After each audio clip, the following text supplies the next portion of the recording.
출애굽기 23장 오늘은 10절에서부터 33절까지 말씀.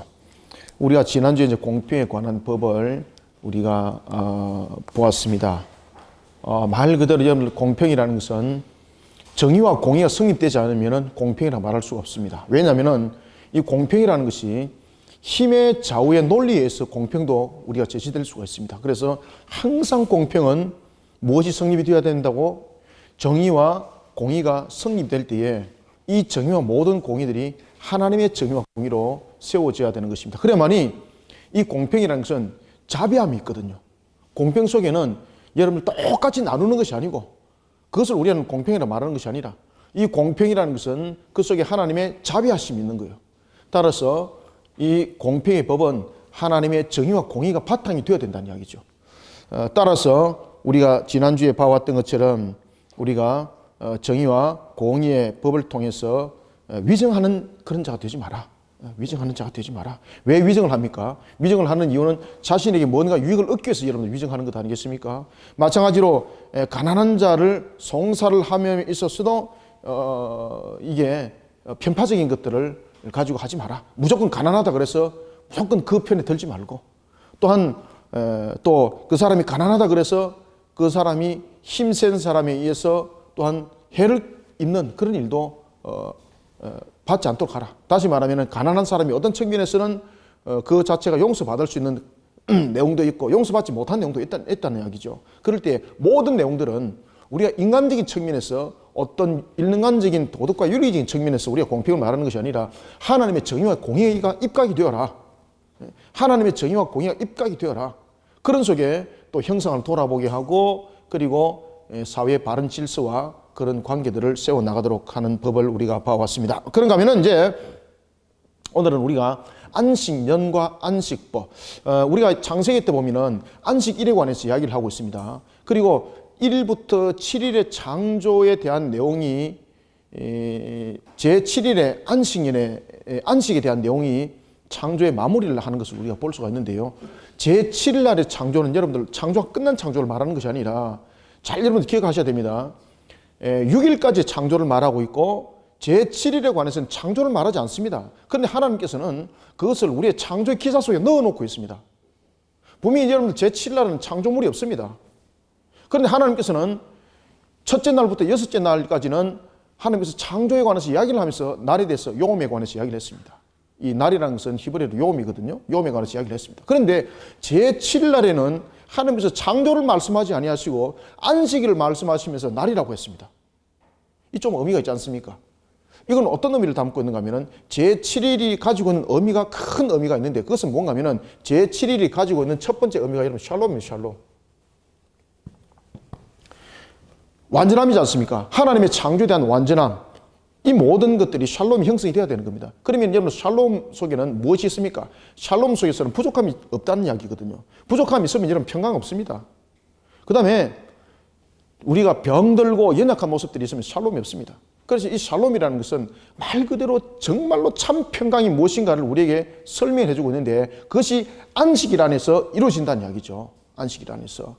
그래서 여러분들 안식일이 샤베트라는 단어를 쓰고 있는 이유도 그 관계 속에서 샤베트라는 단어를 여러분 쓰고 있는 겁니다. 의도성을 다 가지고 있는 겁니다. 그럴 때에 그러면은 제7일 날에 왜 샬롬을 제6일 날 샬롬을 하지 않고 왜 7일 날 샬롬 했는가?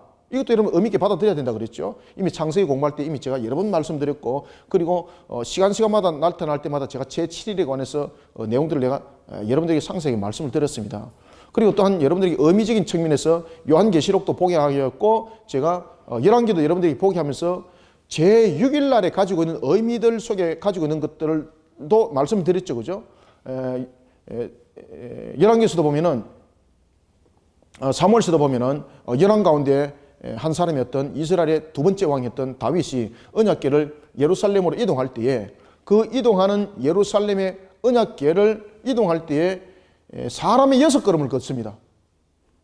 성경을 여러분 잘 보셔야 됩니다. 사람의 6걸음을 걷고 수도하고 무엇을 합니까? 하나님께 예배드리고 새 출발한다니까요. 이건 어떤 의미를 담고 있는가 하면 6이라는 것은 인간이 할 수 있는 최대 방법. 그럼에도 불구하고 우리가 완전한 신앙에 세워지고 우리가 완전한 샬롬에 들어가기 위해서는 하나님의 인도하심을 받지 않고는 안 된다는 이야기죠. 그래서 6걸음 멈추는 것은 사람의 능력으로 할 수 있는 것들, 사람의 걸음으로 갈 수 있는 것들, 그 속에서 다윗이 멈추게 한 거예요.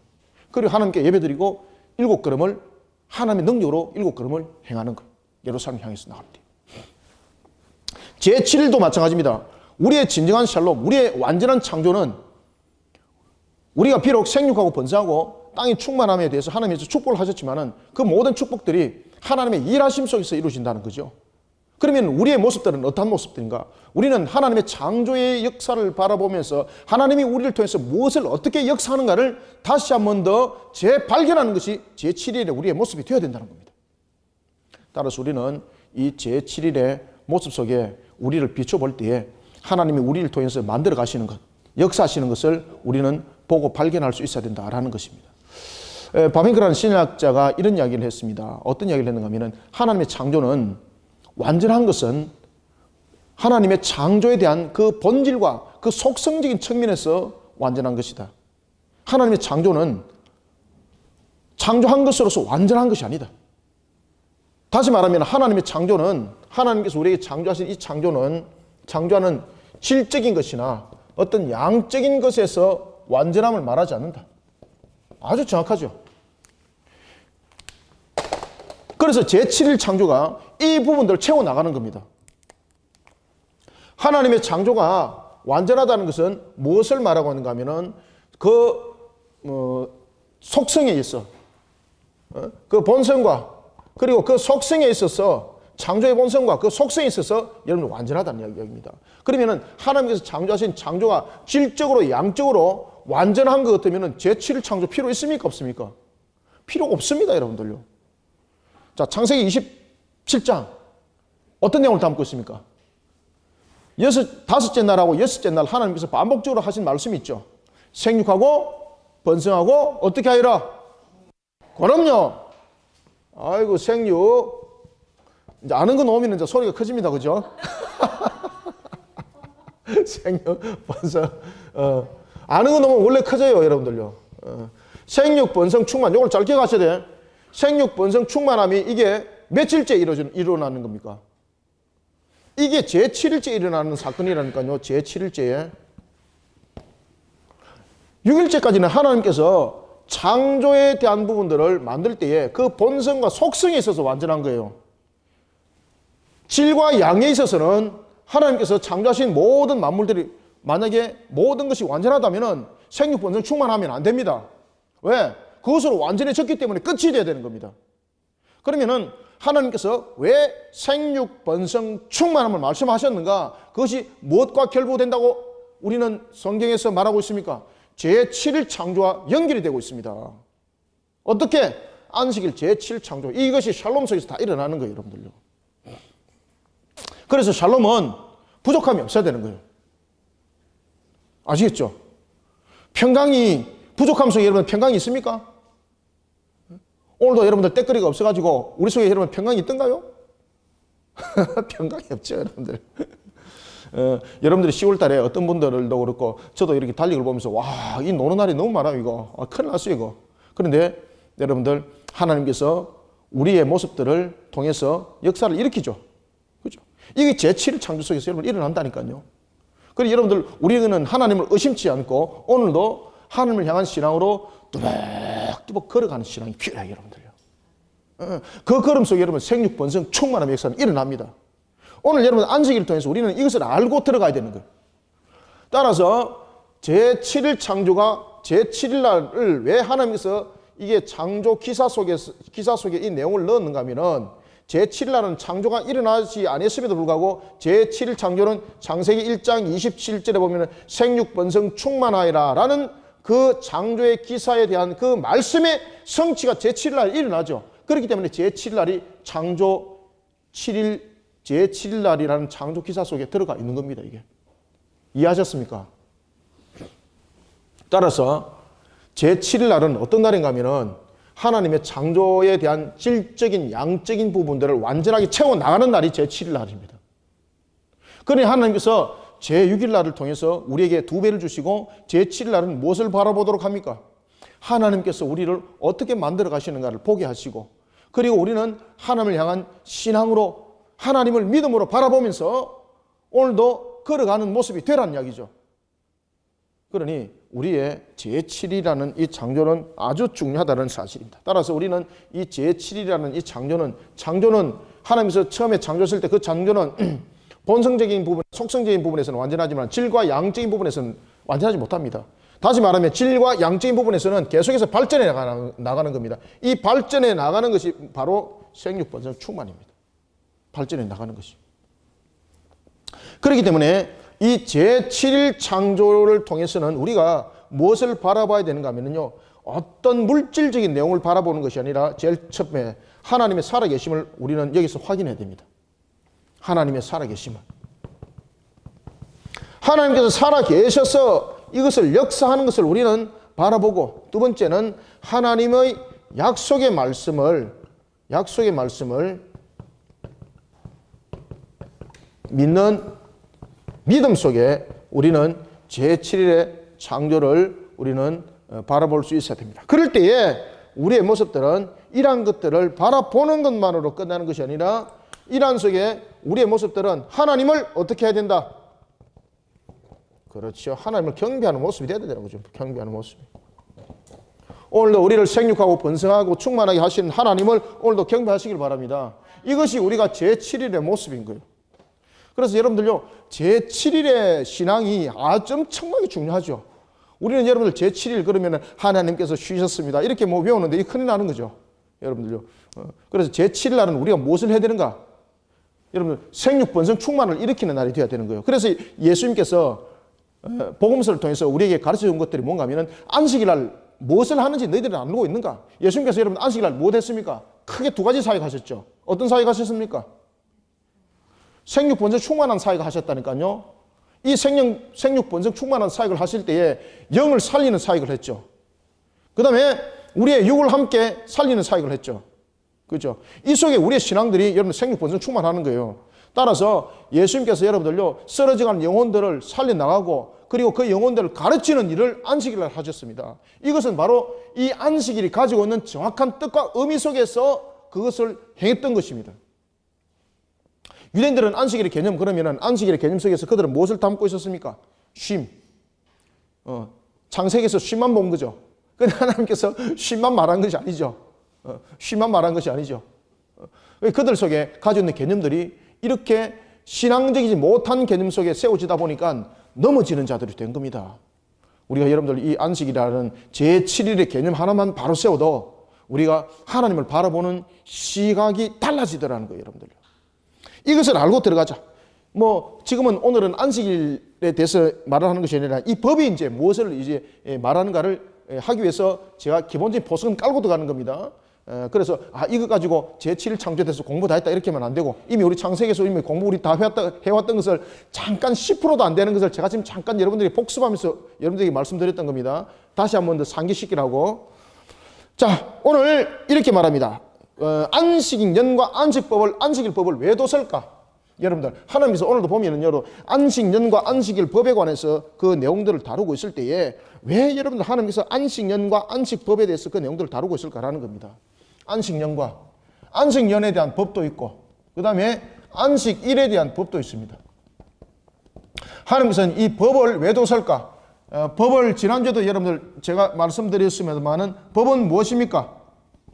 법은 기준이죠, 기준. 그죠? 기준을 알지 못한 다음에는 내가 무엇을 어떻게 해야 될지 방향을 잡을 수가 없는 거예요. 선과 악도 마찬가지예요. 하나님께서 선악을 알게 하는 실과를 먹는 날에는 그날에 반드시 죽을 것이라고 법을 우리에게 주셨죠. 그렇기 때문에 선이 무엇이고 악이 무엇이고, 선이라는 것은 하나님의 말씀에 순종하는 것이고, 악이라는 것은 하나님의 말씀을 결국은 배격하고 그 말씀을 따르지 않는 불순종, 이런 부분들이 결국은 악이라는 것을 알게 되었습니다. 그리고 또한 우리가 그런 죄를 범함에 있어서 우리의 모습 속에 또한 결단해야 될 것들이 무엇인가? 하나님의 말씀에 순종하는 일에 우리의 모습들이 바로 세워져야 된다. 이런 것들이 기준이라는 것을 통해서 알게 한 거죠. 기준이라서 중요한 겁니다. 따라서 우리에게 오늘도 안식년과 안식법을 준 것은 우리에게 기준을 설정해 주는 거예요. 그러니 하나님께서 우리에게 법을 준 것이 얼마나 감사한지 모릅니다. 그죠? 신의 산을 통해서 613가지의 법도와 규례를 준 것이 얼마나 감사한지 몰라. 그죠? 너희들이 알아서 하거라. 이러면 여러분, 우리 알아서 할 거 뭐 어디 있습니까? 주일날 네가 알아서 하거라. 여러분들 이 말이 되겠습니까? 하나님께서 우리에게 주일을 어떻게 움직여 나가고 우리의 예배의 모습들이 어떻게 되고 그 기준들을 하나님께서 우리의 법을 통해서 말씀하셨고 가르쳐 주셨죠. 그러니까 우리는 그 법의 기준을 하여서 이 모든 것들을 추려나가고 또 골격을 세운 뒤에 또 가지도 만들고 이렇게 나가는 것 아니겠습니까? 그러니 여러분들, 법이라는 것은 정신이에요. 법이라는 것은 기준이에요. 이 기준에 우리의 중심이 세워져야 된다는 이야기입니다. 그럴 때 우리에게 진정한 여러분 샬롬이 있습니다. 아시겠습니까? 하나님께서 우리에게 법을 준 것은, 기준을 준 것은 우리에게 무엇을? 샬롬을 누리라는 거예요, 여러분들요. 샬롬을 누리라는 거예요. 그러면은 하나님께서 또한 안식년과 안식법을 통해서 우리에게 무엇을 말씀하시는가? 물론 쉼에 관해서 이야기하기도 합니다. 쉼이 중요하죠. 육신에 여러분들 고달프고 육심이 힘듭니다. 어찌 여러분들 일주일 내내 우리의 모습들이 일만 할 수가 있겠습니까? 분명히 육신의 쉼은 필요합니다. 땅도 마찬가지입니다. 그래서 오늘은 안식년과 안식일법을 통해서 사람만 말하는 것이 아니라 세 가지를 말하고 있습니다. 안식에 관해서. 첫 번째, 사람에 관해서 이 안식을 다루고 있고, 두 번째는 무엇에 관해서 지금 안식을 다루고 있습니까? 사람뿐만 아니라 짐승. 그리고 세 번째는 무엇을 또 함께 다루고 있더라? 그렇죠. 그리고 안식에 대해서 왜 사람과 짐승과 땅을 하나님께서 다 이렇게 다루도록 하시는가 하면은 이 모든 것들이 하나님의 창조 속에 들어오는 것이죠. 그러니 진정한 샬롬이라는 것은 사람과 짐승과 땅과 모든 것 속에 화평들이 일어나야 되는 겁니다. 여러분들, 짐승들이 왜 이런 세상 속에 지금 살아가고 있습니까? 땅들이 왜 땅에서 가시와 엉겅퀴가 드러났습니까? 그 모든 것들이 무엇입니까? 죄라는 것, 죄. 그러면은 왜 하나님께서 이 안식일 적용이 사람과 짐승과 땅에 대해서 세 가지를 말씀하시는가 하면은 우리의 구원과 연결이 되어 있습니다. 우리의 구원은 사람만이 구원이 아닙니다, 여러분들요. 이해 가시죠? 그래서 지금 이 안식년에 관해서 하나님께서 지금 세 가지 각도를 지금 보여주고 있거든요. 이건 우리에게 무엇을 말하고 있는가 하면은 이 샬롬이라는 것은 결국은 우리의 완전 구원을 말하고 있습니다. 완전 구원. 우리의 이 완전 구원 속에 들어올 때에 사람만의 회복이 아닙니다. 사람만의 회복이 아닙니다. 이사야도 보면 여러분 그런 말을 하지 않습니까? 그죠? 아이가 뱀의 굴에 손을 넣었는데 뱀이 같이 장난을 치더라. 지금은 여러분들 뱀의 그 굴에 손을 넣으면 어떻게 됩니까? 그렇죠. 사자 굴에 들어갔는데 어찌 됩니까? 사자가 친구야 하자 그럽니까? 야, 이거 어디서 밥이 들어왔노? 마치 여러분들 그저 깡통에 그저 캔 저장해놓은 거 따듯이 말이죠. 잡아 먹어버려요, 여러분들요. 그런 것들이 전부 다 소화되는 거예요. 그렇기 때문에 이 진정한 안식은 사람과 짐승과 땅과 모든 것들이 함께 회복이 되어야 되는 거예요. 이것이 장차 일어날 우리의 구원의 마지막 종말에서 일어날 내용들입니다. 그래서 우리의 구원들 속에서 일어나는 것은요, 온 우주적 구원들이 함께 일어날 때에 모든 피조들이 함께 이 변화되는 역사 속에서 회복을 받습니다. 그게 진정한 샬롬인 거죠. 그렇기 때문에 이 진정한 샬롬을 우리는 이 땅에서 맛을 보아야 될 것 아니겠습니까? 이 땅에서 맛을 볼 때에 우리가 샬롬의 뜻을, 안식의 뜻을, 완전한 구원의 그 모습을, 천국의 우리의 모습들을 비춰보자는 거죠. 그것을 하나님께서는 안식년과 안식법을 통해서 우리에게 그 기준들을 가르쳐주고 있었던 거예요. 그런데 이것을 율법적인 개념으로만 깨달아 알고 이 유대인들이 장로 유전을 만들어가지고 완전히 그냥 사람들을 제도 속에 묶어가지고 4km 이상 반경 키로를 정해가지고 반경 4km 이상 넘어가면은 뭐 이런 것은 노동이라 생각하고 그 다음에 밥도 자기들이 먹는 그 밥 이상을 하게 되면은 뭔가를 자신이 이익을 창출하기 위해서 밥을 많이 했다 이렇게 돼서 그 기준에 적용을 시키고 하여튼 뭐 말도 안 되는 그런 기준들을 막 세워 나가셨습니다. 저는 뭐 외국에 나간 사실 없습니다. 저는 제주도 이상 넘어가 본 역사가 없습니다. 지금까지 57년 살면서. 근데 외국 갔다 온 사람들의 이야기를 들어보면은 지금도 이스라엘 사회 보면은 주일날 뭐 엘리베이터도 안 눌린다 그러더라고요. 뭐 대신면이 있다 그러대, 대신면이. 그래, 다른 사람이 대신 눌러준대요. 왜? 자기가 노동을 하면 안 되기 때문에. 이런 어느 도단이 어디 있습니까? 그런가 하면은 이 엘리베이터 같은 경우도 엘리베이터를 뭐 대신 눌리주는 손가락이 있다네요. 자기가 직접 안 눌리면 된대. 이런 엉터리가 어디 있습니까? 그러니까 우리는 하나님께서 우리에게 주신 이런 기준에 대한 법에 대한 것을 바르게 알지 못하니까 이것을 율법화 만들어서 우리를 스스로 옥에 가둬버리는 역할을 하고 있는 겁니다. 그러니까 하나님께서는 뭐라고 말씀하시는가 하면은 율법은 우리를 죄를 깨닫게 하는 몽학 선생이지만은 율법 자체의 그것을 가지고 사람을 억압하는 그 모습은 율법의 바른 길이 아니라고 주님께서 말씀하시죠. 그래서 율법 선생들이 가지고 있는 그 정신은 너희들이 배우되 그들의 행위는 배우지 마라 그러죠. 예수님께서. 따라서 우리가 안식이 우리에게 필요한 것은 우리에게 임할 구원이 무엇인가를 설명하고 있고 천국의 우리의 모습들이 무엇인가를 설명하고 있는 겁니다. 따라서 우리는 안식일을 통해서 세상을 바라볼 때에 우리만을 바라보는 것이 아니라 자연을 함께 바라보고 그리고 모든 피조세계를 함께 바라볼 수 있는 그런 신앙의 눈들이 있어야 되는 것입니다. 그런 눈들이 있어야 되는 겁니다. 그래야만 여러분들요, 우리들의 신앙의 인격들이 바로 갖춰져요. 사람만을 바라보는 그런 신앙, 이 좋지 못하죠. 그러니까 사람만을 바라보는 우리의 삶들, 이러다 보니까 자연을 그냥 훼손시키는 거예요, 여러분들. 사람뿐만 아니라 자연을 돌아보고 다른 짐승들의 피조도 함께 돌아볼 수 있어야 되는 눈들을 길러 나가시길 바랍니다. 자, 이제 보겠습니다. 너는 6해 동안에 우리가 안식일이 있는가 하면 안식년이 있는 거죠. 제7년을 우리가 안식년이라고 하는데 이 안식년을 하나님께서 두신 이유는 사람뿐만 아니라 사람과 짐승과 모든 땅의 그 모습을 회복시키는, 다시 말하면 그 땅을 회복받기 위한 쉼도 필요하다는 거죠. 이때에 오늘 안식년에 관해서 하나님께서는 두 가지를 설명합니다. 첫 번째는 이 안식년에 관해서 첫 번째는 쉼을 허락하시고 두 번째는 안식년을 통해서 우리에게 무엇을 설명하고 계시는가 하면은 나눔을 우리에게 설명하고 있습니다. 나눔에 대해서. 그죠? 6대 동안에 땅을 파종을 했습니다. 그리고 그 소산을 거뒀습니다. 그런데 11절 보십시오.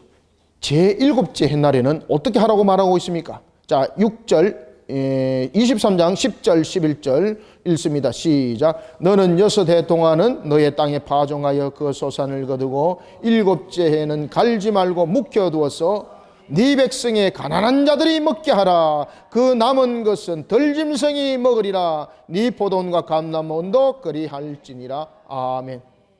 그죠? 이 지금 안식년을 하나님께서 설정하신 것은 분명히 쉼이죠. 땅도 쉼이 있어야 된다. 왜냐하면 땅도 우리에게 공급하기 위해서 많은 열매를 맺기 위해서 거름들을 많이 빨아당기지 않습니까? 그러면 땅도 황폐해졌다는 이야기죠. 그러니 땅도 쉬어야 된다는 이야기입니다. 그런데 제7년 되는 해 때에 그러면 땅을 기경을 하지 않으면 열매를 안 맺어야 되잖아요.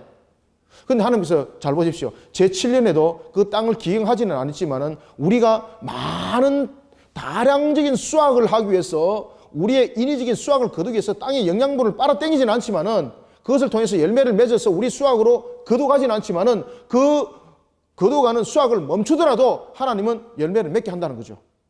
우리가 수확을 거둘 때보다는 훨씬 작겠죠, 물론. 그러면 하나님께서 제7년 때에 땅을 쉬어야 되는데 땅을 쉬면은 열매를 안 맺어야 되잖아요. 그런데 하나님께서는 그 열매를 안 맺는 것이 아니라 제7년에도 그 땅에 많은 열매를 맺지 않지만은 열매를 맺더라는 겁니다. 그러면 그 열매는 누구를 위해서? 가난한 자를 위해서, 가난한 자. 덜짐승을 위해서. 나눌 줄 알아야 돼, 나눔. 하나님께서 저와 여러분들에게, 우리에게 살아나는 삶을 줬습니다. 그러면 우리 삶을 나눌 줄 알아야 됩니다, 여러분들. 삶을 나누세요. 목사님, 나에게는 나눌 삶이 없어요. 내가 얼마나 하루하루 살아나가는 것이 힘들게 살아가는 거 아십니까? 그래도 그 삶을 나누시길 바랍니다, 여러분들. 그 삶들을 나누시길 바랍니다. 이것이 여러분들 안식년에 대한 기본적인 개념들입니다. 그래서 여러분들 삶들을 나누세요, 여러분들. 그 속에 사랑이 있고, 그 속에 여러분들 또 다른 은혜를 받는 겁니다. 에덴 동산은 여러분들이 잘 아시는 것처럼 물이 고여 있는 것이 아니라 흐르는 물입니다. 나눔이죠. 그러니까 계속 나누세요, 여러분들. 지금 제6년까지는 수확을 거뒀습니다. 제7년에 봄이 하나님께서 땅을 쉬게 했습니다. 그럼 땅에서 수확물이 안 나야 됩니다. 맞습니까? 맞습니까? 우리가 쉼이라는 개념으로 이야기하면 제7년 때에 땅에서 수확이 나면 안 돼요. 그런데 하나님께서는 보면은 우리가 농사를 지어서 많은 수확을 거두는 그런 수확은 내지는 않지만은 그 기본적으로 나무라든지 그 땅에서 나는 열매들은 제7년에도 열매를 맺더라 안 맺더라? 맺는 거죠.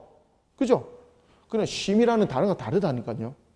우리는 쉼 그러면 완전히 뭔가 포기하고 완전히 뭐 그냥 없는 그냥 무의 상태 마치 이런 뭐 진공 상태에 살아가는 이런 모습들을 여러분이 상상하고 있는데 그렇지 않습니다. 그러면서 이 땅에서 나는 것을 가지고 생명을 살리는 일에 나누는 거예요, 여러분들. 나누는 거예요. 그래서 여러분들 보면은 신명기에도 보면은 그 민수기에도 보면 출애굽기에도 보면 그런 내용들이 있죠. 우리가 11조를 낼 때도 여러분 11조가 세 가지 11조죠, 그죠? 레위인에 대한 11조, 그 다음에 성전에 내는 11조가 있고 또 어떤 11조? 매 3년마다 내는 11조가 무슨 11조입니까? 구제하는 11조입니다, 여러분들요. 이 구제하는 11조는 성읍에서 모아서 그 성읍의 가난한 자를 향해서 쓰라 그랬죠. 구제하는 11조. 11조 성격이 세 가지입니다, 여러분들. 마찬가지로 우리의 안식년을 통해서 우리는 쉼만을 말하는 것이 아니라 이 안식년을 통해서 제7일 창조를 똑바로 알으라는 이야기입니다. 제7일 창조를. 제7일 창조가 가지는 개념. 다시 말하면 우리의 생육 본성 충만함이라는 것은 무엇을 말하고 있는가? 우리가 모습 속에서는 창조는 본성적인 측면에서 속성적인 측면에서는 완전하지만은 질과 양적인 측면에서는 완전하지 못합니다. 따라서 우리는 오늘도 발전해 나갑니다. 그렇죠? 그것이 재창조로 나타나는 겁니다. 이 발전해 나가는 것이 이것이 재창조로 나타나는 거죠. 재창조로. 재창조로 어떻게 나타납니까? 생육본성 충만함으로 나타난다니까요. 생육본성 충만함으로.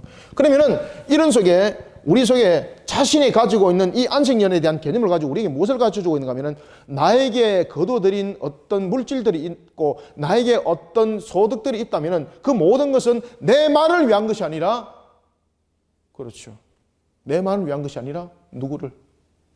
그렇죠. 가난하고 그리고 심지어 덜 짐승에게도 하나님께서 이미 그것을 허락하신 물질인 거예요. 그러니까 내 속에 가둬놓는 것이 아니에요. 여러분, 안식일 개념은. 안식일 개념은, 안식년에 대한 개념은 나눔이 기본적인 설정이 되어야 되는 거예요. 회복에 대한 개념. 땅을 회복시키고, 짐승에 대한 부분도 회복시키고, 그럴 때 회복시킬 때 하나님께서는 섬겨서 회복시키도록 하죠. 따라서 우리는 안식년의 개념을 가지면서 이 섬김을 그냥으로 우리가 회복을 말하지 마시고, 섬겨서 회복될 수 있도록. 그러면서 우리가 이 땅에 하나님의 샬롬을 함께 맛볼 수 있는 제7일의 창조 그리고 안식년을 통해서 그것을 우리는 깨달아 알고 또한 배울 수 있어야 되겠습니다. 이해가 됩니까? 그래서 12절에도 보면은 너는 여섯 동안에 네 일을 하고 일곱째 날에는 쉬라. 내 소와 나귀도 쉬어야 된다. 그죠? 짐승에 대한 안식. 자, 12절, 13절 읽습니다. 시작. 너는 여섯 동안에 내 일을 하고 일곱째 날에는 쉬라. 내 소와 나귀가 쉴 것이며 내 여종의 자식과 나귀가 숨을 돌리리라. 내가 네게 이런 모든 일을 삼가 지키고 다른 신들의 이름을 부르지도 말며 내 입에 들리게도 하지 말지니라. 아멘. 그러면서 우리가 오늘 13절에서 굉장히 중요한 이야기를 하고 있는데 우리가 안식일을 통해서 그러면 무엇을 우리는 이 하나님의 이러한 창조의 기사를 다시 한 번 더 우리가 돌아보면서 제가 여기서 이미 말씀드렸죠. 창조 기사를 돌아보면서 하나님의 살아계심을 우리는 발견하게 되고 그리고 하나님의 약속의 말씀의 성취를 믿음으로 믿으면서 나아갈 때에 우리의 자세는 어찌 되는가 13절 딱 이야기를 하고 있습니다. 너는 그날에 어떤 이방의 신들도 이름을 부르지 마라. 왜? 존재하지 않기 때문에. 그러면 우리의 모습들은 어떻게 우리들의 모습들이 쓰여져야 된다는 겁니다. 기본적인 골격입니다. 이것이 기본적인 골격입니다. 이 기본적인 골격은 뭔가 하면 하나님을 경배하는 것이 우리의 골격이라는 겁니다. 이것을 법이라는 겁니다. 이 법을 떠났을 때에 너가 정말로 복이 있다 말하지 말라는 겁니다. 이 기본적인 골격, 이 법에 대한 골격, 이것을 벗어나지 말라는 겁니다. 이것이 우리로 하여금 결국은 생육본성 충만함에 이끌어가는 하나님의 축복의 그 근원이 되는 겁니다, 여러분들. 목사님, 그거는 너무 신앙적인 소리고요. 여러분들, 신앙이 삶이에요, 여러분들요. 하나님은 우리의 삶과 신앙을 구별하지 않아요. 그것을 동일하게 보는데 사람은 그것을 구별하려고 하고 있습니다. 누가 마귀가 그렇게 만들어 가고 있습니다. 여러분. 절대로 신앙과 삶은 여러분 구별될 수가 없어요, 여러분들. 그래서 13절에 보면은 다른 신들의 이름을 절대 부르지 마라. 이것은 제1계명과 10계명에 보면 제1계명과 2계명을 지금 이야기를 하고 있는 거죠. 제1계명과 제2계명. 다른 신을 절대로 부르지 마라. 네 입에서 들리게 하지 마라. 그러면 우리는 안식일 동안에 무엇을 해야 되는가? 라고 하나님께서 우리에게 법의 기준을 우리에게 가르쳐주고 있습니다. 무엇을 하라고? 제1계명, 2계명을 엄격히 지키라. 제1계명과 2계명을 엄격히 지키라. 제1계명은 무엇입니까? 하나님 외에 다른 어떤 신도 두지 마라. 그 다음에 2계명은 무엇입니까? 어떤 것들로도, 하늘에 있는 것들로도, 땅에 있는 것들로도, 물 속에 있는 것들로도 무엇을 만들지 마라. 그렇죠. 형상을 만들지 마라. 그렇죠. 형상을 만든다는 이유가 무엇입니까? 자신의 우상이라는 것도 있지만은 왜 그 형상을 만드느냐 이 말이에요. 결국 그 형상을 만드는 이유가 무엇입니까? 그 속에 의지를 하고 그 속에서 무언가를 얻으려고 하는 것 아니겠습니까? 그죠? 우상 숭배자들이 대부분 다 그렇게 해서 여러분들 다 형상을 만들고 그렇게 해 나가는 것 아닙니까? 그러니까 여러분들 이 안식일의 개념들을 반드시 잘 가지시고 우리가 안식년과 안식일을 똑바로 보고 나가는 성도들이 되시길 바랍니다. 자, 이런 속에 이제는 3대 절기를 하나님께서 우리에게 가르쳐 주고 있습니다. 그러면 이제는 안식년과 안식일 법에 관해서 그 기준에 대해서 그 정신에 관해서 하나님께서 말씀을 하셨다면 이제는 3가지의 절기에 관한 법을 다루고 있습니다. 자, 여러분들 이스라엘에는 3가지의 절기가 있습니다. 무슨 절기가 있습니까? 뭐 개천절? 예. 목사님, 뭐 3대 절기 뭐 우리나라는 그거보다 더 많아요. 여러분들 이스라엘은 여러분이 잘 아시는 것처럼 6월절은 무교절과 함께 섬기죠. 6월절은 무교절과 함께 이어서 6월절은 하루를 지내지만은 무교절은 일주일을 지내죠. 그래서 6월절과 무교절 있고 그 다음에 무엇이 있습니까? 그것이 하나로 묶어지고 그 다음에 7.7절 있죠. 7.7절을 우리가 다른 말로 말하면 초실절이라고 하기도 하죠. 그죠? 그 다음에는 무슨 절이 있습니까? 수장절, 장막절. 그죠? 우리가 이제 초실절, 맥추절 이것은 무엇과 연결이 됩니까? 신약성기에 넘어오면은 오순절과 연결되는 거죠. 오순절과. 그 다음에 우리가 6월절 무교절은 무엇과 우리가 연결됩니까? 결국은 우리가 구원받은 것들로 우리가 연결이 되는 거죠. 그런가 하면은 수장절, 장막절이라고 하기도 하죠. 그죠? 총막절. 그건 뭡니까? 마지막 추수 거두는 때죠.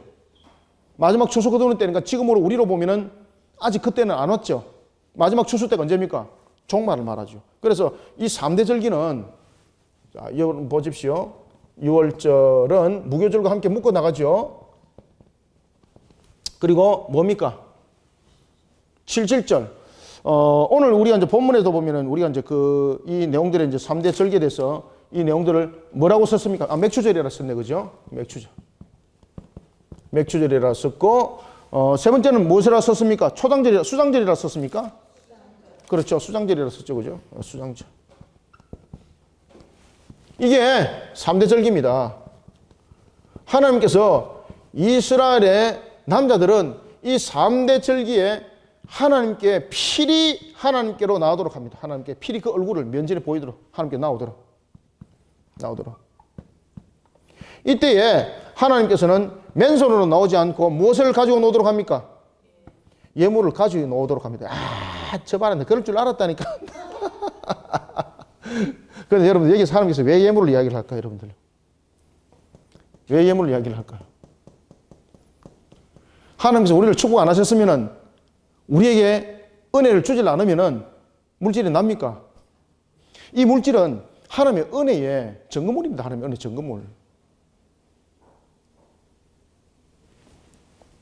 6월절은 우리들의 모습 속에서 보면은 주님이 6월절에서 죽은 십자가 사건을 우리가 볼 수가 있겠죠. 그죠? 6월절은 주님이 죽은 사건. 주님의 죽으심. 십자가. 글자는 잘 보이세요? 네. 진하게 보입니까? 네. 그 다음에 맥추절은 어떤 것과 신약의 우리의 모습을 담는다면 무엇과 관계 있습니까? 맥추절. 주님의 부활하심이죠. 그죠? 예? 주님께서 부활하셔서 우리에게 성령이 역사했던 오순절 다락방 사건. 그죠? 주님의 죽으심이. 유월절은 희생양이죠. 어린 양이죠. 어린 양. 어린 양이 죽는 것 아니겠습니까? 어린 양 죽음. 죽음의 값. 지금 6월절 또 설명 안 해도 되겠죠?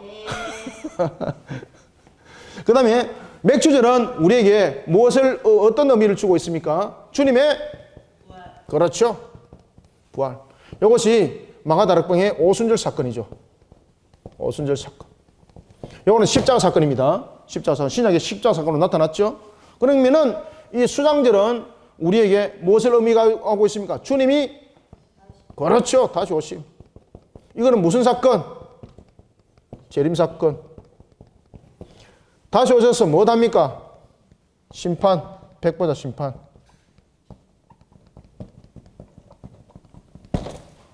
그러면은 하나님께서 우리에게 유월절과 맥주절과 수장절을 준 것은 이 모든 것의 완성은 어디서 이루어진다는 이야기입니까? 그렇죠. 수장절에서 이룬다는 겁니다. 수장절. 그때에 수장절을 이루 나갈 때에 우리의 신앙들은 항상 하나님 앞에 자신을 비춰 나오는 모습이 되라는 이야기입니다. 항상 하나님 앞에. 하나님 앞에 자신의 얼굴을 비출 때의 모습들은 어떻게 됩니까? 겸손해져야 된다는 거예요. 겸손해져야 된다는 거예요. 할렐루야네. 막 은혜 받아가지고 지금 보십시오. 45도 각도로 그냥 내려가고 그냥. 앞전에 지금 은혜 엄청 받았어요, 지금. 하나님의 영이 가득하게 지금 임해가지고 저들을 완전히 지금 뒤덮었습니다, 지금. 하나님의 은혜가 막 그냥 막 강물처럼 막 쏟아지고 막 난리가 났습니다, 지금. 얘들이 유월절하고 맥주절하고 수장절하고 지금 이야기를 하니까 보십시오. 은혜를 받아가지고. 그래서 이 모습 속에 여러분들 기억하셔야 됩니다. 그러니까 하나님께서 지금 우리에게 이 법에 관해서 이야기를 하고 있는 것은 이 법을 통해서 우리에게 무엇을 돌아보도록 합니까? 결국은 여러분들 하나님을 돌아보도록 하는 겁니다. 그리고 우리의 신앙들이 이와 같이 유월절에 그냥 물질 가지고 나오는 이런 율법적인 그런 신앙의 기준이 아니라 이 내용을 통해서 우리에게 무엇을 설명하는지를 함께 다 알으라는 이야기예요. 그러니 매년 3번 절기를 지키라는 것은 우리의 완전 구원에 이르기 위해서 하나님께서 우리의 신앙을 더욱더 견고히 세우라 이 말입니다, 여러분들. 저를 따라합니다. 하나님께서 매년마다 3대 절기를 지키도록 하신 것은 우리의 신앙이 완전 구원에 이르기까지 하나님을 향해서 굳건하게 세워지라는 것입니다. 아멘. 그런데 이것을 가지고 귀찮아하고 여러분들 이게 하나님께서 우리에게 지금 담고 있는 내용이 엄청난 내용들을 지금 담고 있습니다. 그리고 이 말씀대로 예수님이 오신 거죠.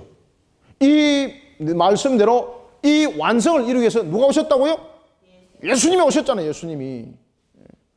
그런데 지금 이 시대는 우리를 하여금 그것까지 다 보게 하셨으니 우리는 얼마나 여러분들 지금 복된 시대를 살아가고 있는지 모릅니다. 저와 여러분들 정말로 복 있는 사람들이에요. 복 있는 사람이 여러분들 시냇가에 심은 나무 아니겠습니까? 우리 시편 1편부터 23편까지 얼마나 지난주에 우리가 잘 외웠습니까? 제가 막 감동을 받아가지고 아직까지도 제가 그 감동을 제가 잊어버리지 못합니다. 영규하고 다 얼마나 잘 외웠든지 영신이 하고 너무너무 감사해요. 선물도 골라라니까 비싼 거 안 고르고 제일 싼 거 골라가면서 그것도 컵라면을 골라가면서 얼마나 행복해하는지 막 욕심들이 없는 거예요. 그냥 외우는 것만으로 감사하고 우리가 볼 때는 분명히 상품도 다른 것이 가격이 더 비싼데 비싼 거 안 고르고 제일 싼 거 그냥 컵라면 고르면서 얼마나 행복해하든지 집에 와서 다 삶아 먹었는가 모르겠습니다만 아시겠죠, 그죠? 그래서 우리는 한 사건을 돌아보면서 우리를 향한 하나님의 은혜를 우리는 다시 한번 더 재발견할 수 있는 그런 신앙으로 우리를 성장시켜 나가야 됩니다. 이 절기를 준 것은 무엇이라고? 우리의 신앙들을 주님이 오시는 그날까지 우리의 완전 구원을 위해서 우리의 신앙들을 더욱더 견고히 세우고 나가라는 거죠. 그런데 이것을 가지고 율법화 만들으니까 신앙이 얼마나 자기에게 짐이 되겠어요. 하나님께서 그렇게 말씀하시고 있지 않는데. 자, 14절 봅시다. 너는 매 3년마다, 여기서 매 3년이라는 것은 무슨 뜻입니까? 매 3년. 매 3년이 아니고 매년 3번. 죄송합니다. 저도 이렇습니다. 저도 보면 머리 따로 놀고 입 따로 놀고 이런 경우들이 참 많습니다. 머리에서는 다른 생각하고 있는데 입은 엉뚱한 소리 하고 있고, 제가 봐도 참 어떨 때는 제가 좀 신기하다라고 여길 정도로, 어떨 때는 뭐가 제가 세 박자를 함께 움직입니다. 머릿속에는 요 생각하고 저 생각 계산하고 입은 다르게 놓고 그런 경우도 제가 종종 있습니다. 자주 있습니다, 제가. 그래서 매 세 번, 매년 세 번, 이게 막 동시에 막 일어나고 막 일합니다, 한 번씩. 자, 여러분들, 하나님께서 우리에게 매년 세 번 그 자신을 보여라는 것은 여러분 항상이라는 의미를 가지고 있습니다. 항상. 이 매년 세 번이라는 것은 항상이라는 의미를 가지고 있습니다. 항상. 항상 어떻게 하라는 이야기입니까? 항상 하나님을 기억하라는 이야기입니다. 항상 하나님을 기억하라. 항상 하나님을 기억하시길 바랍니다. 항상 하나님을 기억하면서 우리가 오늘도 나를 인도하시는 그 하나님의 은혜 얼마나 감사될지 모르겠습니다. 따라서 이제 15절부터 우리가 17절까지 한번 읽어보고 자, 또 본문을 보겠습니다. 시작. 너는 무교병의 절기를 지키라. 내가 네게 명령한 대로 아비벌의 정한 때에 이래 동안 무교병을 먹을지니 이는 그 달에 네가 애굽에서 나왔음이라. 빈손으로 내 앞에 놓지 말지니라. 맥주절을 지키라. 이는 네가 수고하여 밭에 뿌린 것의 첫 열매를 거둠이니라. 수장절을 지키라. 이는 네가 수고하여 거둔 것을 연말에 밭에서부터 거두어 저장함이니라. 내 모든 남자는 매년 세 번씩 주 여호와께 보일지니라. 아멘. 아비벌, 그러면 지금 이제 우리로 말하면 3, 4월경으로 이렇게 여러분 기억하시면 되겠습니다. 그 아비벌을 정한 때라고 말하고 있습니다. 정했다는 이야기죠. 그때에 1일 동안 무교병을 먹어라. 이 무교병은 6월절과 함께 연결이 됩니다. 그래서 6월절이 여러분들 하루를 지키는 절기라면은 이 무교절은 일주일 7일을 지키는 1회를 지키는 절기입니다. 그래서 이 6월절과 무교절은 함께 연결이 되는 거죠. 왜? 6월절에 여러분 무교병을 먹지 않습니까? 그래서 무교병을 먹는다. 그래서 무교절입니다, 이게. 그때에 무교병을 먹으면서 무엇을 기억하라? 애굽에서 빠져나온 것을 기억하라. 구원하신 주님을 기억하라는 이야기입니다, 여러분들요. 내가 죄인이었고 내가 죄악 속에서 빠져있는 나를 오늘도 주님이 나의 죄의 완전한 값이 되어주시고 그런 완전한 값이 되어서 십자가에서 죽으심을 우리는 오늘도 기억하는 성도들이 되시길 바랍니다. 언제? 매년 세 번을 통해서 항상 이것을 잊지 마라. 항상 이것을 잊지 마라. 항상 이것을 잊지 마라. 오늘도 여러분들 십자가에서 나의 죄를 대속하기 위하여 우리의 완전한 죄에 대한 값의 대속의 값이 되어주신 주님을 항상 여러분들 잊지 마시길 바랍니다. 항상 잊지 마라. 항상 잊지 마라. 그리고 또한 우리에게 빈손으로 놓지 말라는 것은, 이 빈손이라는 것은 정성스러운 예물뿐만 아니라 하나님을 향한 이 예물은 첫 번째 하나님의 은혜를 기억해야 돼. 하나님의 은혜를. 예물을 하나님께서 안 주면 이 예물이 성립이 됩니까? 예물이 성립 안 됩니다. 그래서 예물을 가지고 놓으라는 것은 여러분 가인의 마음이 아니라 누구의 마음이라는 이야기입니까? 가인의 마음이 아니라 아벨의 신앙으로 나오라는 이야기죠. 아벨의 신앙. 이 예물을 통해서 여러분들 가인과 아벨은 이미 구분되었죠. 가인은 자신의 예물이었습니다. 그러니 가인은 하나님께 뭐라고 예배를 드리는가 하면, 하나님 보십시오. 내가 농사를 지어서 내가 얼마나 많은 결실을 맺었는지 모릅니다. 그러니 하나님 보십시오. 내가 가장 기름진 것들을 하나님 앞에 드렸습니다. 그때 가인의 예물이 작았기 때문에 하나님께서 삐끼가지고 그의 예물을 안 받은 건 아닙니다. 가인은 아벨보다 더 많은 예물을 드렸어요. 그런데 가인은 그 위에다 무엇을 담았는가 하면 자기를 담았어요. 자기를. 하나님, 내가 이렇게 했습니다. 자기를 자랑 삼았던. 그런데 아벨은 무엇을 담았습니까? 하나님 은혜. 하나님 감사합니다. 이 양을 칠 때도, 이 새끼를 낳을 때도 하나님께서 새끼를 낳게 하셔서 새끼를 낳았습니다. 내가 들판에서 양들을 칠 때도 하나님이 나를 지켰기 때문에 지금까지 내가 보존되어 있는 것입니다. 그러니까 얼마나 감사해요. 하나님의 은혜. 그 예물이 하나님의 은혜가 담겨 있더라는 거예요. 그래서 하나님께서 그 믿음을 보시고 그 예물을 받는 거예요. 따라서 예물은 무엇이 담겨 있습니까? 예물에는 우리의 신앙이 담겨져 있습니다. 신앙이. 하나님의 은혜를 기억할 뿐만 아니라 이 예물에는 하나님께서 무엇을 담으라고 말씀 우리에게 주고 있습니까? 신앙을 담으라는 거예요. 신앙을 담으라. 신앙을 담으라. 그래서 여러분들이 예물을 드릴 만한 형편이 되시길 저는 축원합니다. 축복합니다. 여러분들이 예물을 드릴 수 있을 만큼 신앙이 된 것이 얼마나 감사한 신앙인지 몰라요.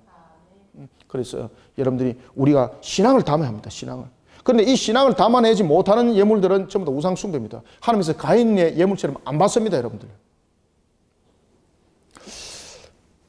그렇기 때문에 오늘도 우리에게 예물을 가지고 온나라고 하나님께서 말씀하신 것은 하나님을 향한 온전한 신앙을 요구하고 있다는 겁니다. 하나님께서 야, 내 그럴 줄 알았다니까 이렇게 절기 딱 정해놔놓고 하나님께서 봐라, 딱 봐라, 예물 갖고 놓으라 그러잖아. 이 빠는 것 아이가 결국은 돈 이야기네. 야, 이 마귀 같은 소리 하지 마십시오. 그래서 하나님께서 여기서 예물을 가지고 놓으라는 것은 무엇을? 너에게 주신 하나님의 은혜를 먼저 기억하고 그 다음에 그 예물 위에 무엇을 담아라는 이야기입니까? 그렇죠. 신앙을 담아내라. 그래서 예물이라는 것은 하나님께서 많이 갖다 내고 이런 것이 아니라 하나님께서 그 형편에 맞도록 그 예물을 말씀하셨습니다. 심지어 여러분들 우리가 보면은 우리는 11조 그러면 우리는 계산기 가지고 따져갖고 10% 계산해갖고 들고 노는데 제가 그래서 어떤 분 보고 그랬습니다. 하나님께서 말씀하신 정확한 11조는 어디입니까? 라고 말하니까 뭐라고 말하는가 하면 둘이서 진짜 싫어합니다. 둘이서 싸웠는데 세금 공제하기 전이다. 세금 공제한 후다. 이거 가지고 둘이 싸운 거예요, 여러분들. 집사님들이. 와, 제가 보고 얼마나 감사한지 여러분들요. 거기다 이제 장로님까지 함께 끼어가지고, 아이고, 아니다. 그 옛날에는 우리 그 세금 전에 다 냈다. 이러면서 막 같이 합세를 하는데 완전히 제가 길로 넘어질 뻔 했습니다. 여러분, 하나님께서 말씀하신 11조는 그게 아니죠. 하나님께서 말씀하시는 11조는 무엇입니까? 신앙을 담아내는 거죠. 내 소득은 하나님의 것입니다. 그리고 이것이 하나님의 것임을 내가 고백하는 것이 11조죠. 그래서 11조는 하나님께서 주신 모든 물질에 대한 1이라는 것은 대표성을 담고 있는 겁니다. 그런데 우리는 이걸 가지고 계산기 가지고 10%를 두드리겠다는 거죠. 그냥 기가 찬 거죠, 이게. 그런데 여러분들 하나님이 뭐라고 말씀하겠습니까? 너가 나를 계산기로 두드리는 신앙을 가지고 있구나. 여러분, 하나님은 계산기와 두드리는 신앙을 원치 않습니다. 아시겠죠? 오늘도 하나님께서 우리에게 베푸시는 은혜는요, 11조가 여러분 자신의 소득의 10의 3이 될 수도 있고 10의 0.1이 될 수도 있어요. 11조는 여러분 형편에 따라서 변할 수 있어요, 여러분들요. 그런데 11조 당신이 100만 원 벌었기 때문에 왜 이번 달에 10만 원 안 했어? 이렇게 따져들면 안 된다는 이야기예요. 11조는 그 100만 원이 50만 원 될 수도 있고 만 원이 될 수도 있어요. 그 속에 우리는 성도들에게 무엇을 가르쳐야 되는가 하면 액수를 가르치는 것이 아니라 프로를 가르치는 것이 아니라 신앙을 담아내는 것을 가르쳐야 되는 거예요, 여러분들요. 신앙을 담아내는 것은. 그래서 하나님께서 빈손으로 나오지 마라 라는 것은 우리에게 이것을 담고 있는 겁니다. 이해가시죠? 신앙을 담아라는 이야기, 신앙을 담아라. 그 다음에 맥추절을 지켜라. 맥추절은 여러분들이 잘 아시는 것처럼 우리가 초실절, 첫 수확이 아닙니까? 첫 번째 것. 이거는 출애굽에 대한 부분들에 대해서는 하나님께서 생명의 값이라면은 이제는 첫 번째 것입니다. 모든 것에 대해서 첫 열매를 보면서 누구를 보라는 이야기입니까? 하나님께서 맺혀주게 한 것을 보라는 이야기입니다. 그래서 하나님께서 첫 열매를 하나님께 드리라 그러잖아요. 하나님께 드리라. 우리 재현이가 자기가 알지 못하는 첫 열매, 알바해가지고 열심히 모아놨던 첫 열매, 통장에 넣어놨던 거, 자기 본인도 알지 못하는 거, 나중에 첫 열매로 우리가 이렇게 다 드렸거든요. 본인이 있은 줄도 모르고, 또 이렇게 또 헌금을 또 내니까 얼마나 또 감사한지. 얼마나 감사한지. 그래서 우리가 이 첫 열매에 대한 우리의 기본적인 이런 개념들은 가지고 있어야 됩니다. 그래서 어떤 분들이 또 이런 이야기를 합니다. 첫 열매, 그러면 내 월급 타면은 첫 번째 월급 타면은 그러면은 전부 예물을 다 내놔야 됩니까? 이런 골치 아픈 이야기까지 여러분들 하시면 안 됩니다. 그래서 말씀이 무엇을 말하는가를 항상 이야기할 때 그 말씀의 근원을 알고 우리는 이 성경 속에서 신앙을 찾아 나가야 되는 것이지, 이것을 율법화처럼 만들어 나가는 속에 우리를 세워 나가면 큰일 나는 겁니다, 이거. 그래서 하나님께서 맥추절을 지키라 그랬습니다. 첫 열매를 거두미니라고 말하고 있고, 그 다음에 수장절이라는 것은 수확입니다. 수확. 마지막 수확 거두는 거. 이 맥추절이 보리 농사에 대한 수확이었다면 이 수장절은 포도라든지 이런 마지막 수확물들을 거두는 추수의 절기입니다. 따라서 이 추수의 절기에는 마지막에 그 모습 속에 담겨져 있고, 그리고 이 수장절에는 그들이 일주일 동안 그들이 장막을 치는 거죠.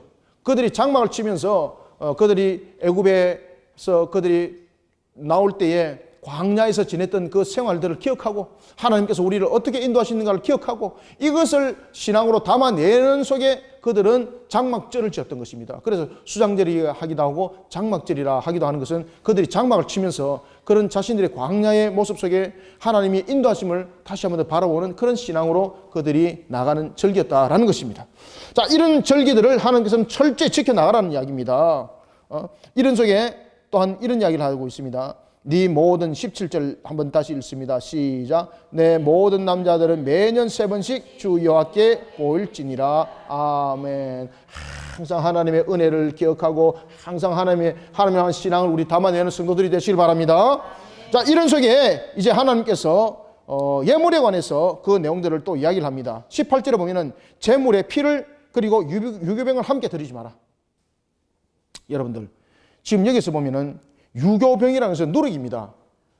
하나님의 신앙 후에 세상 세속화 서지 말라는 이야기입니다. 그래서 지금 여러분들 교회들이 보면은 하나님의 제물의 피 안에다 유교병을 막 섞어버리지 않습니까? 왜? 유교병을 섞어야지 여러분들요 맛이 있는 거죠. 유교병이라는 것은 누룩이 있는 겁니다. 누룩이 있는 거. 맛을 내는 거. 따라서 어떤 우리의 신앙에도 누룩이 들어가면 안 된다는 이야기입니다. 신앙에 누룩이 들어가면 이건 큰일 나는 거예요, 이게. 따라서 우리는 신앙에 있어서 어떤 세속도 이게 세속적인 것을 여러분들 지금 이게 누룩으로 지금 비유를 하고 있거든요. 신앙에 있어서 어떤 세속도 담아내면서는 안 된다는 겁니다. 담아서는 안 된다.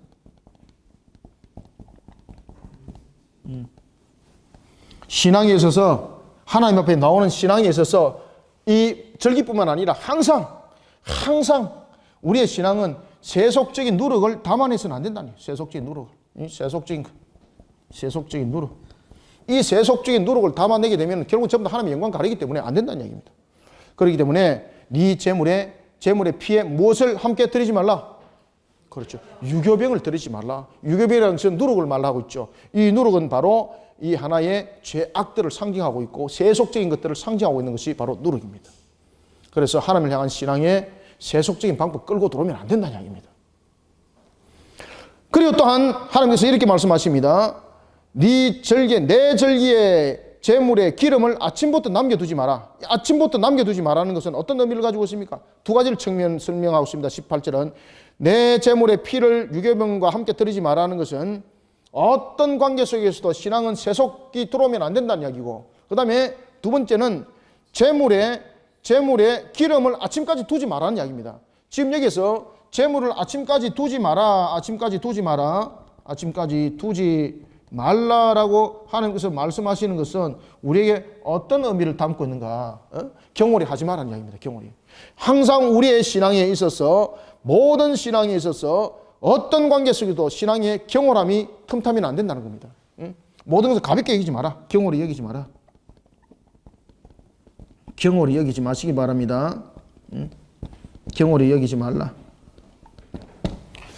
아침까지 두지 말라라는 것은 경홀히 여기지 말라. 어떠한 부분에 대해서도 우리가 그것을 경홀하게 여기고 판단하여서 내가 미련한 자의 자리에 들어서지 않도록 하나님께서 말씀하시는 겁니다. 그러니 아침까지 기름을 두지 말라는 것은 성물을 경홀히 취급하지 말라는 이야기죠. 우리의 신앙들 모습 속에서 이러한 내용을 담고 있습니다. 그러면서 이제 19절에 이렇게 말합니다. 네 토지에서 처음 거둔 열매에 가장 좋은 것을 가져다가 누구에게 드리라? 너의 하나님께 드리라. 무엇을 담아라는 이야기입니까? 이 결국 또 이야기죠. 하나님의 은혜를 기억하고 신앙을 담아내라는 이야기. 신앙을 담아내라. 모든 것은 누구의 것이라는 것을 기본적으로 생각하라는 이야기입니까?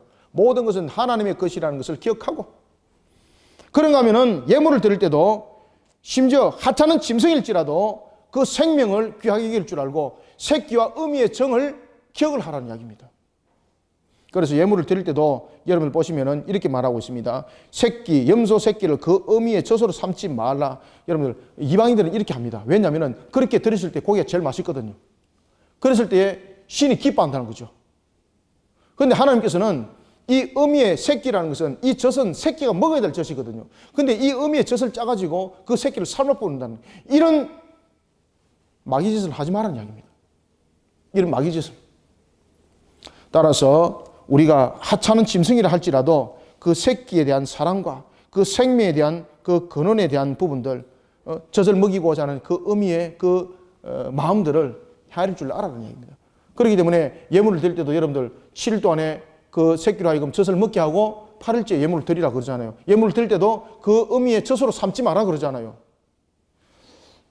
그런데 이방인들 제사는요, 그 어미의 젖으로 예물을 삶았습니다. 왜냐하면 그렇게 됐을 때에 고기가 가지고 있는 향기가 아주 맛도 다르고 향기가 다르기 때문에 그 신이 그만큼 기뻐한다는 거죠. 그렇게 그들이 했던 이방인들의 행동을 따르지 마라라는 것입니다.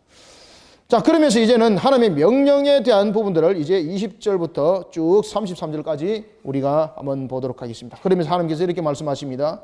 20절, 22절, 21절 두 절까지 읽습니다. 시작. 내가 사자를 네 앞서 보내어 길에서 너를 보호하여 너를 내가 예비한 곳에 이르게 하리니 너희는 삼가 그의 목소리를 청종하고 그를 노엽게 하지 말라. 그한 너희의 허물을 용서하지 아니할 것은 내 이름이 그에게 있음이니라. 아멘. 내가 사자를 네 앞에 보낼 것인데 길에서 너를 보호하여 너를 내가 예배한 곳에 이르게 하리니 너는 삼가 그의 목소리를 청종해라. 그리고 노엽게 하지 말라. 그리고 너의 허물을 용서하지 아니할 것이니 왜냐하면 내 이름이 그에게 있음이라. 다시 말하면 여러분의 권위와 그 모든 것에 있어서 하나님의 임자심을 우리는 항상 기억을 하고, 그리고 우리의 신앙들이 그런 하나님의 임자심을 기억하면서 우리의 모든 삶들과 우리 모든 그런 신앙들이 만들어지고 세워지라는 이야기입니다. 그러니 우리의 모습들이 여러분들 어떤 제도 속에서 만들어지는 형식이 아니라 우리의 인격들이 그렇게 바로 세워져라는 사실입니다. 우리의 신앙들의 인격들을 여러분 바로 세워나가시길 바랍니다. 자, 그러면서 오늘 본문에도 보면은 이런 속에서 하나님이 우리를 어떻게 보호하시는가, 언약 백성을 향해서 어떻게 보호하시는가, 이것을 우리가 보라는 이야기입니다. 그래서 오늘 이제 밑에서는 무엇을 우리에게 이제 이야기를 해주고 있는가 하면은 이런 속에 하나님께서 우리를 신앙 가운데 세워서 나아갈 때에 하나님은 우리에게 언약을 기억한다는 이야기죠. 이런 신앙 속에 나아갈 때에 하나님은 우리를 향하여서 약속하신 언약을 기억한다는 이야기죠. 그리고 그 언약을 하나님께서 지켜나가는 데 있어서 우리는 믿어 의심치 않는 자가 되라는 이야기입니다. 그러니 그 목소리에 청종하라는 이야기입니다. 너를 똑바른 길로 인도하는 그 목소리를 청종하고 따라오라는 이야기입니다. 그러니 우리가 예배를 드리는 데 있어서, 그리고 신앙의 바른 모습을 세워나가는 데 있어서 때로는 우리가 견책하기도 하고 바르게 이끌어가기도 하는데, 그것을 내가 나의 모습을 괴롭힌다고 여러분 판단하시면 안 되고, 그것을 주님의 음성을 듣고 따라오라는 이야기입니다. 그것이 곧 나의 살 길입니다, 여러분들. 그러니 사자의 소리를 들으라는 이야기예요, 사자의 소리를. 여기서 여러분 사자라는 것은 라이온이 아니라 엔젤을 말하는 겁니다. 그죠? 야, 여기서, 야, 이 하나님이 이 사자를 보니 큰일 났네, 이거. 이 한문으로 이렇게 가끔씩 써놓으면 좋은데, 그죠? 여기서 사자는 라이온이 아니라 엔젤입니다. 아시겠죠? 그래서, 그 사자의 음성을 들으라는 이야기예요, 그 사자의 음성을. 또 기발한 것을 또 하나 발견해가지고 또 뒤에서 또. 아시겠죠? 그래서 주님의 음성에 우리가 오늘도 잘 경청하고 민감하고 그런 속에 신앙의 인도를 잘 받아 나가시길 바랍니다. 그래서 하나님의 말씀을 바르게 증거하고 바르게 가르쳐 나가는 그런 선지자의 그 가르침을 잘 따르는 것이 복이 있습니다. 그러니까 어떤 부분에서도 21절 너희는 삼가 그의 목소리를 청종하고 딱 그 얘기를 하잖아요. 자, 21절 다시 한번 읽어볼까요? 22절까지 시작. 너희는 삼가 그의 목소리를 청종하고 그를 노엽게 하지 말라. 그가 너희의 허물을 용서하지 아니할 것은 내 이름이 그에게 있음이니라. 네가 그의 목소리를 잘 청종하고 내 모든 말로 행하면 내가 네 원수에게 원수가 되고 네 대적에게 대적이 될지니라. 아멘. 말씀 따라 잘 따라오라는 이야기입니다. 그럴 때 하나님은요, 우리를 지키시고 보호하시는 데 있어서 하나님이 책임을 져주신다는 거죠. 하나님께 모든 것을 여러분들 의지하시길 바랍니다. 하나님께 나를 맡기시길 바랍니다. 하나님이 책임지십니다, 여러분들. 그래서 여러분 말씀 속에서 한번 젖어보시고 말씀 속에서 한번 여러분들을 녹여보십시오. 정말 하나님이 나를 어떻게 만들어가는지. 제가 여러분들에게 누누이 말씀드리지 않습니까? 말씀 속에 녹여서 지금 살아왔던 산 증인이 바로 저라고. 제가 여러분들요, 제가 간증을 잘 안 해서 그렇지, 제가 간증을 하면은요, 여러분이 상상을 초월하는 내용들이 많습니다. 정말로 제가 하늘만 안 날아다녔을 뿐이지, 정말로 제가 땅 위에서 주님으로부터 정말로 제가 받을 수 있는 은혜, 그 다음에 겪을 수 있는 것들, 여러분 제가 주님께서 정말로 사도 바울처럼 정말로 환상을 보여주시고요, 정말로 주님께서 보호자까지 보여주시고 막 새벽기도 때 아시겠습니까? 아, 누가복음을 읽는데 그냥 교회에서 천둥번개 같은 소리가 제게 들리는 거예요. 그래서 제가 옆에 사람한테 물어봤어요. 이게 도대체 어디서 나는 소리냐고. 그러니까 옆에 사람이 왜 그러냐고. 지금 이 소리 안 들리느냐고. 왜 그러냐고. 새벽 기도를 드리는데 하나님께서요, 교회를 전부 다 무너뜨리는 것이 보이고요. 그리고 성경을 하나를 다 펼쳐놨는데 성경에 아무 글도 안 쓴 거예요. 딱 성경이 하나가 남아있는데 그 성경이 제가 들고 있는 성경이었습니다. 그런데 그 성경에 글자 한자도 없었습니다. 누가복음 3장 27절이라든지 사도행전 1장 8절이라든지 이런 것들이 기록이 되면 좋은데 아무것도 기록이 없었습니다. 그래서 저도 그 새벽 기도 때 일어난 사실이거든요. 근데 그냥이 아니고 제가 이 장의자를 잡고 막 지진이 일어나는데 제가 장의자를 막 꽉 잡았다니까요. 진짜 요동이 쳤다니까요. 이걸 어떻게 설명해야 될지죠. 영화로 제가 만들면 만들 수 있습니다. 아직도 제가 그것이 너무나도 생생하기 때문에. 한 20년이 다 돼 가는데 제가요 충격을 받아요. 충격을. 하늘에서 새벽 기도를 마치고 나오는데 교회 예배당을 나오는데 하늘에서 음성이 들리는데 저는 제가 정신병자인 줄 알았습니다. 근데 제가 얼마나 정신이 멀쩡한지. 하나님의 그 말씀에 잘 청종하는 우리들이 되시길 바랍니다. 그런데 너무나도 감사한 것은 하나님께서 우리의 착각에 안 빠지도록 성경을 준 거예요. 성경을. 그러니 성경을 바르게 알고 바르게 가르침을 받는 것을 우리는 똑바로 청종하는 성도들이 되시길 바랍니다. 그 속에 길이 있는 거예요, 여러분들요. 하늘에서 음성이 들렸습니다. 착각하지 마시고요. 제가 여러분들에게 이야기하잖아요. 제가 만약에 간정으로 이야기한다면 하늘로 날아다닌 거 말고는 내가 다 했다고. 그럼 목사님 무리는 걸어봤습니까? 그것도 안 걸어봤습니다. 그거 말고는 제가 다 해봤답니다. 다 해봤습니다. 하나님의 말씀에 여러분들요 청종하시길 바랍니다. 그 음성, 오늘도 주신 이 말씀을 똑바로 아는 것이 얼마나 우리에게 귀한지 모릅니다. 그러니 여러분들 그런 말씀을 전가하는, 바르게 말씀을 전가하는 그 사자를 따라가는 것이 복이 있습니다. 자, 23절, 24절 또 25절까지 읽어봅니다. 시작. 내 사자가 네 앞서 가서 너를 아모리 사람과 헷 사람과 버리스 사람과 가나안 사람과 히비 사람과 여부스 사람에게로 인도하고 나는 그들을 끊으리니 너는 그들의 신을 경배하지 말며 섬기지 말며 그들의 행위를 본받지 말고 그들을 다 깨뜨리며 그들의 주상을 부수고 25절 내 하나님 여호와를 섬기라. 그러면 여호와가 너의 양식과 물에 복을 내리고 너희 중에 병을 째하리니. 아멘. 얼마나 감사한지. 그리고 여러분 26절 한번 읽어봅시다. 어떻게 하는가. 시작. 네 나라에 낙태하는 자가 없고 임신하지 못하는 자가 없을 것이라. 내가 너의 날수를 채우리라. 아멘. 하나님께서 모든 것을 복을 허락하셔서 하나님께서 다 채워준다는 거니까 하나님께서 걱정하지 말라는 거예요. 그러니 바른 말씀을 가르침 받는 그 말씀을 따라가라는 이야기입니다. 우상을 따르지 말고 주상을 내 속에 있는 내 삶에 더러운 주상을 깨뜨리고 내 삶에 있는 우상의 흔적들을 깨뜨리고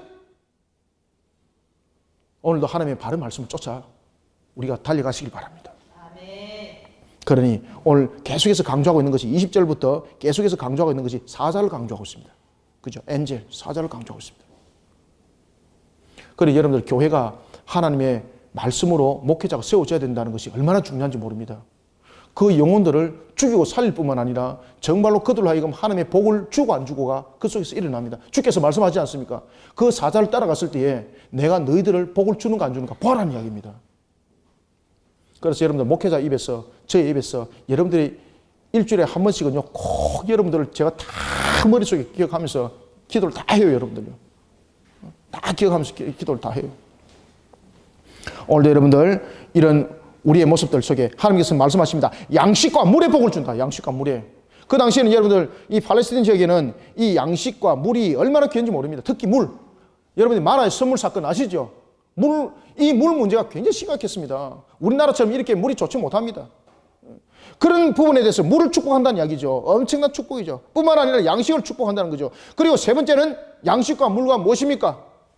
첫 번째는 양식이고 두 번째는 물이고 세 번째는 무엇입니까?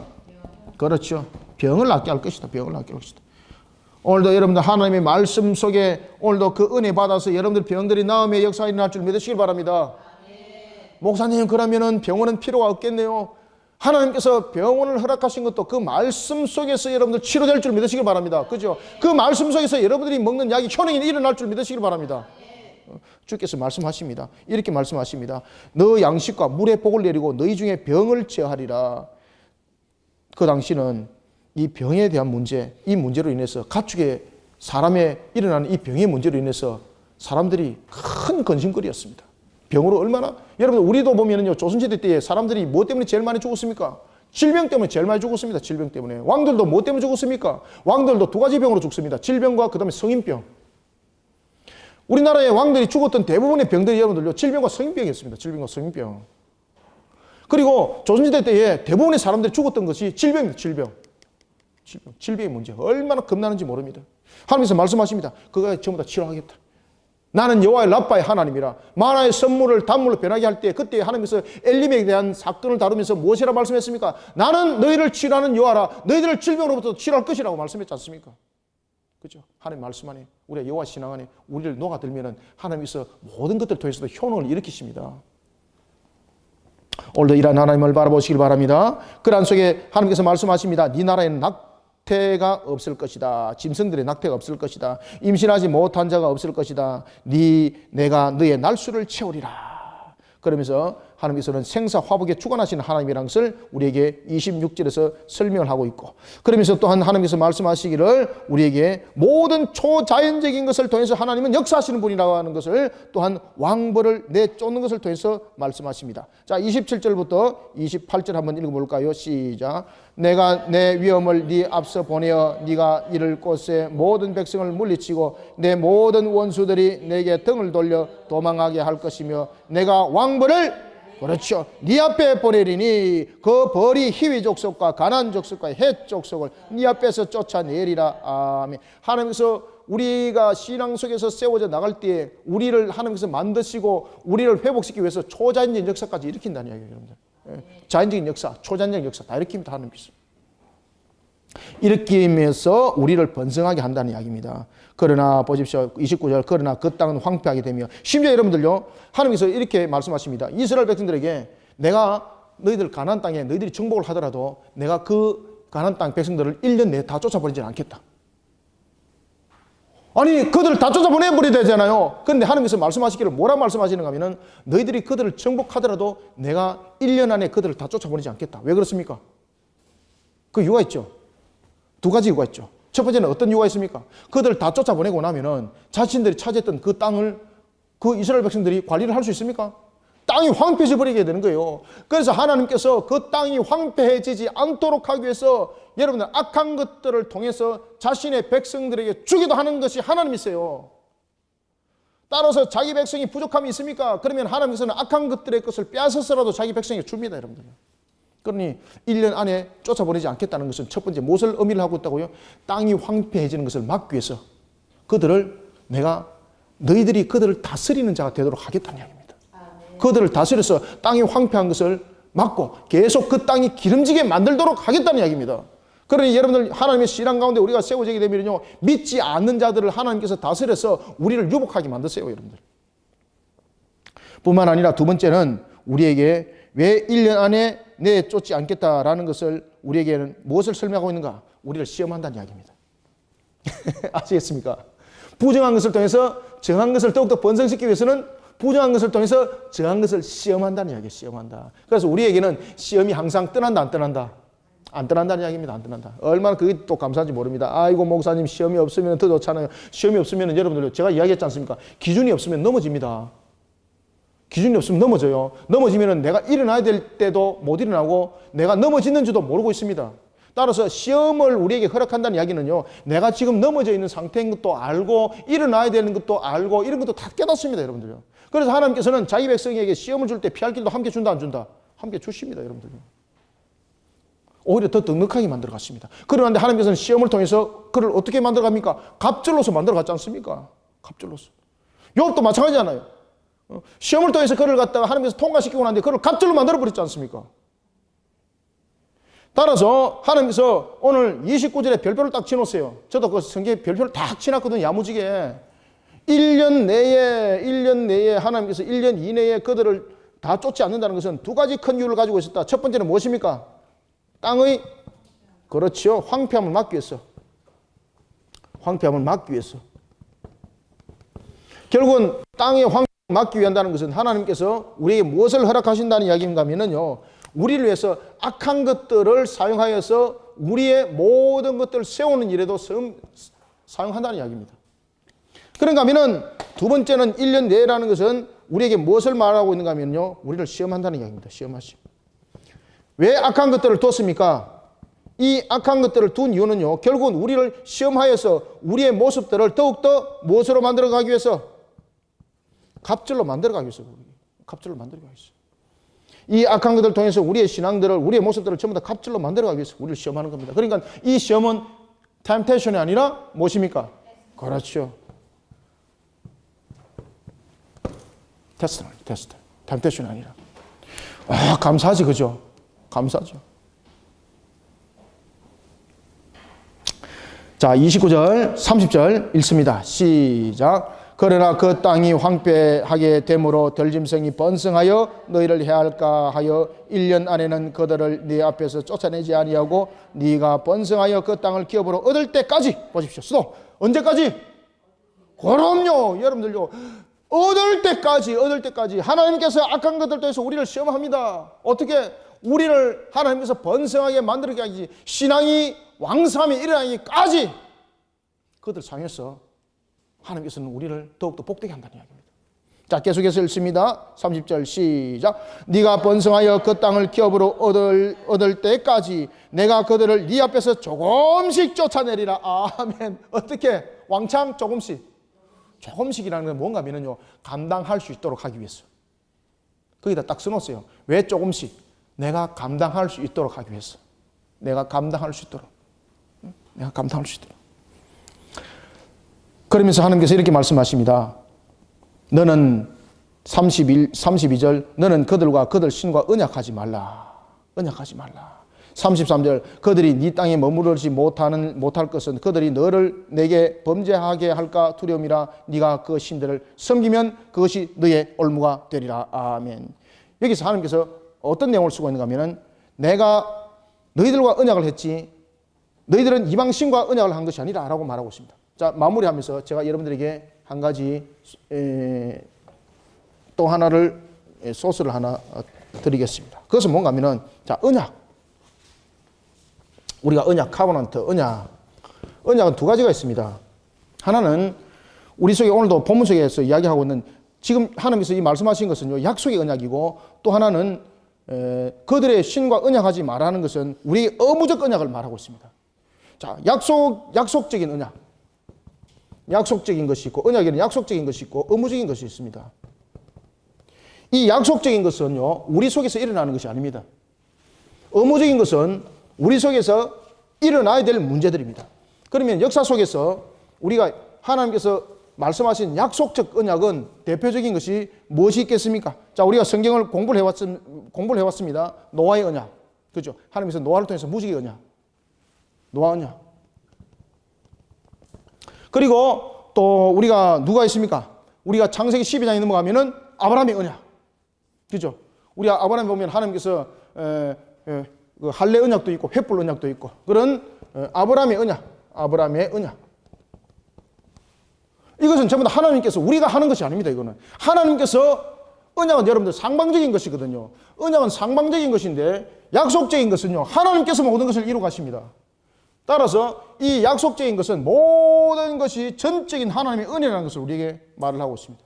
그리고 의무적이라는 것은 우리의 모습 속에서 우리의 의지적인 것들이 함께 수반된다는 이야기죠. 그런가 하면은 또 하나님께서 다윗에게 영원한 그 왕권을 하나님께서 말씀하셨죠. 이런 다윗의 언약. 이런 것이 대표적입니다. 다윗 언약. 이 모든 언약은 하나님께서 전적으로 이 언약을 완성해 가는 겁니다. 그런가 하면은 의무적 언약이 있습니다. 이 의무적 언약은 오늘도 본문에 보면 하나님께서 무엇을 말씀하십니까? 오늘 다른 신들과 언약하지 마라 이거죠. 다른 신들과 언약하지 마라는 것은 대표적인 언약이 어디서 나타났습니까? 신의 산 언약, 신의 산 언약. 예? 신의 산 언약. 그래서 의무적인 우리의 의지를 수반하고 있는 의지적인 언약의 대표적인 것이 있는데 그것은 바로 시내산 언약입니다. 시내산 언약. 613가지의 법도와 규례, 십계명 이 내용들을 다 담고 있는 겁니다. 시내산 언약. 이와 같이 이 언약 당사자인 우리가 필히 지켜야 될 내용들입니다. 이거는 이 약속적인 언약은 하나님께서 전적으로 우리를 이끌어 가시는 언약이고 의무적 언약은 시내산 언약은 우리의 의지가 수반되어서 우리가 지켜야 나가야 될 내용들입니다. 이거는. 그래서 여러분들 잘 구별하셔야 됩니다. 언약 그러면은 모든 것이 여러분들 하나님께서 모든 것을 이끌어주고 만들어줄 줄 알지만 그렇지 않습니다.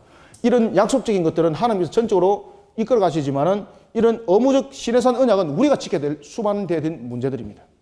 오늘도 여러분들이 오늘 하나님께서 우리에게 주신 이 말씀들을 삶과 잘 깨달아 묵상을 하면서 우리가 2017년 10월달 그리고 우리에게 주어진 모든 시간들을 은혜 가운데 달려가는 우리 성도들이 되시길 소망합니다. 기도하겠습니다. 살아계신 아버지 하나님 주님의 은혜를 감사드립니다. 출애굽기를 통해서 우리에게 주신 말씀대로 우리에게 주신 안식년과 그리고 또한 안식일법과 뿐만 아니라 우리에게 주신 이 모든 절기에 관한 것들을 통해서 하나님께서 우리에게 또한 명령한 것들을 주의 말씀대로 수반하고 주의 말씀대로 지켜 준행하고 주의 말씀에 따라 나아가면서 이 모든 것들을 이루어나가기를 원합니다. 하나님, 우리의 신앙들이 어찌 우리의 내 자랑으로 만들어지고 이루어지겠습니까? 성령님 도와주시옵소서. 주님의 주신 말씀을 잘 지켜 준행할 수 있도록 또한 성령님 도와주시옵소서. 비록 우리의 의지가 지켜나갈지라도 성령님 도와주지 않으면 우리는 넘어지는 자가 될 수밖에 없사오니 성령님 우리에게 능력을 주시고 넘어지지 않도록 우리를 붙들어 주시고 혹이나 넘어졌다면 이렇게 세워주시고 달려갈 걸음이면 달려갈 수 있도록 능력도 함께 부어 주시옵소서. 주님의 나라를 위해서 달려갈 때 우리 모든 성도들 오늘도 주신 말씀으로 은혜 받게 해주시고 하나님의 영광의 결실을 풍성히 맺어 복된 삶들을 살아가는 여호와의 열매들이 되게 하여 주시옵소서. 예수님의 이름으로 기도드립니다. 아멘.